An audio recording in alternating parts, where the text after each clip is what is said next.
চুলাই নিয়ে আমি রিসেন্টলি একটা গান করলাম, চুলাই ডবে বেঁচে, যেটা হচ্ছে রিপোর্ট দিয়ে সরাই দেওয়া হয়েছে আমার পেজে 5 ঘন্টার মধ্যে। তো আমি এই গানটা আমি আজকে স্টেজে আবার করব, এবং আমি চাবো যেন যারা গানটা দেখবে, যারা ভিডিও করবে, ওরা যেন এটা ছড়ায় দেয় যে আমার একটা পেজ না হয় চলে যাবে, আমার কণ্ঠ তো আর চলে যাবে না, আমার মস্তিষ্ক চলে যাবে না।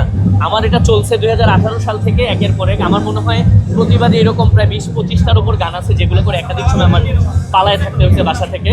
আমার এটা কখনোই বন্ধ হবে না, যে সরকারই থাকুক, যখনই থাকুক, আমার এটা চলবে। ইন্টারিমের আমলেও আমরা অনেক তাড়াতাড়ি অধৈর্য হয়ে গেছিলাম। আমরা বলতেছিলাম 15 দিন হয়ে গেছে এখনো কিছু করে না, 1 মাস হয়ে গেছে এখনো কি করলো, 6 মাস হয়ে গেছে এখন কি করলো।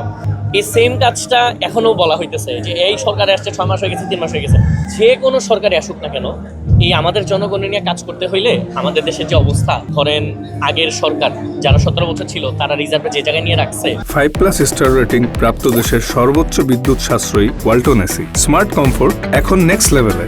মানে এগুলা একটু ঠান্ডা মাথায় চিন্তা করলে বুঝার কথা যে এই দেশকে খাদের কিনার থেকে তুলতে চাইলে সময় লাগবে। কারোর হাতেই কোনো ম্যাজিক নাই, কেউই না ডক্টর ইউনূস রাতারাতি সব চেঞ্জ করে ফেলতে পারবে, না তারেক জিয়া রাতারাতি চেঞ্জ করবে। বাট পজিটিভ ইন্টেনশন দেখছি আমি ইন্টারিমের আমলেও, পজিটিভ ইন্টেনশন আমি বিএনপির আমলেও দেখতেছি, আমি দেখতে চাইতেছি, এবং আমি দেখতে চাই যে সামনে বিএনপি এখন যেহেতু ইলেক্টেড গভর্নমেন্ট, ওনারা খাদের কিনার থেকে দেশকে নিয়ে আসুক। এরপরে যারা আসবে তারা আরেকটু নিয়ে আসবে, আস্তে আস্তে আস্তে আস্তে করে। মানে আমাদের আরেকটু সহনশীল হইলে সরকারের প্রতি আমাদের যদি আমরা একটু হেল্পও করি, আমার মনে হয় ভালো হয়। অধৈর্য না হয়ে যত বেশি হেল্প করা যায়।